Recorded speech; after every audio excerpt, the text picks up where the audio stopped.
1000 രൂപയുടെ 18 മാസ തവണകളും സ്കീം 2-ൽ 2000 രൂപയുടെ 15 മാസ തവണകളുമാണുള്ളത്. ഓരോ മാസവും നറുക്കെടുപ്പ്. വിജയികൾ തുടർന്ന് പണമടയ്ക്കേണ്ടതില്ല.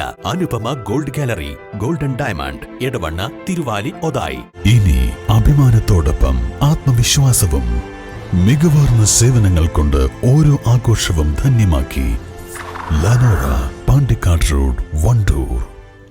നിലമ്പൂരിൽ പ്രചരണം ശക്തമാക്കി വയനാട് മണ്ഡലം LDF സ്ഥാനാർത്ഥി ആനി രാജ. നിലമ്പൂർ കോവിലകത്തുമുറി വട്ടപ്പൊയിലിൽ ആവേശകരമായ സ്വീകരണമാണ് പ്രവർത്തകർ സ്ഥാനാർത്ഥിക്കായി ഒരുക്കിയത്. ജനങ്ങൾക്കിടയിലേക്ക് ഇറങ്ങിച്ചെന്ന് പരമാവധി വോട്ടർമാരെ നേരിൽ കണ്ട് വോട്ട് അഭ്യർത്ഥിക്കുക എന്ന തന്ത്രമാണ് സ്ഥാനാർത്ഥി ആനി രാജ സ്വീകരിക്കുന്നത്.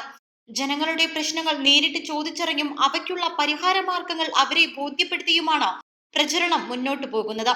UDF സ്ഥാനാർത്ഥി രാഹുൽ ഗാന്ധിക്ക് സുരക്ഷാ സംവിധാനങ്ങൾ ഉള്ളതിനാൽ വോട്ടർമാർക്കിടയിലേക്ക് നേരിട്ടെത്തി വോട്ടഭ്യർത്ഥിക്കുന്നതിന് കഴിയാത്ത സാഹചര്യമാണുള്ളത്. അതിനാൽ തന്നെ UDF നേതാക്കൾ നിർദ്ദേശിക്കുന്ന പ്രധാന സ്ഥലങ്ങളിൽ എത്തിയുള്ള വോട്ടഭ്യർത്ഥനയാകും രാഹുൽ ഗാന്ധി നടത്തുക.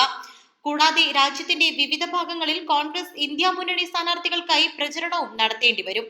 എന്നാൽ ആനി രാജ തിരഞ്ഞെടുപ്പ് ദിവസം വരെ മണ്ഡലത്തിലുണ്ടാകും. അതിനാൽ വാർഡ് തലങ്ങളിൽ വരെ വോട്ടഭ്യർത്ഥിച്ചെത്താനാകും.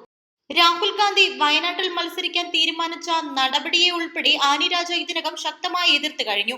വയനാട് മണ്ഡലത്തിൽ ബലാബലത്തിലുള്ള പോരാട്ടത്തിന് തന്നെയാണ് ആനി രാജ കച്ചമുറുക്കിയിരിക്കുന്നത്. നിലമ്പൂർ കോവിലകത്തുമുറി വട്ടപ്പൊയിലിൽ ആനി രാജയ്ക്ക് LDF പ്രവർത്തകർ നൽകിയ സ്വീകരണ ചടങ്ങിലേക്ക് അപ്രതീക്ഷിതമായി റവന്യൂ മന്ത്രി K. രാജൻ കൂടി എത്തിയതോടെ പ്രവർത്തകരുടെ ആവേശം വർദ്ധിപ്പിച്ചു.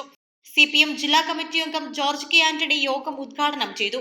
CPI സംസ്ഥാന അസിസ്റ്റന്റ് സെക്രട്ടറി PP സുനീർ, ജില്ലാ സെക്രട്ടറി കൃഷ്ണദാസ്, നഗരസഭ വൈസ് ചെയർപേഴ്സൺ അരുമ ജയകൃഷ്ണൻ, പരുന്തൻ നൌഷാദ, T. ഹരിദാസൻ, P. ഗോപാലകൃഷ്ണൻ, സക്രിയ ജ്ഞാൻതോപ്പിൽ, PM ബഷീർ, രാജഗോപാൽ നിലമ്പൂർ, വെട്ടുമൽ ശ്രീധരൻ, M. മുജീബ് റഹ്മാൻ, സംഗീത് കോവിലകത്തുമുറി എന്നിവർ സംസാരിച്ചു. East live Nilambur.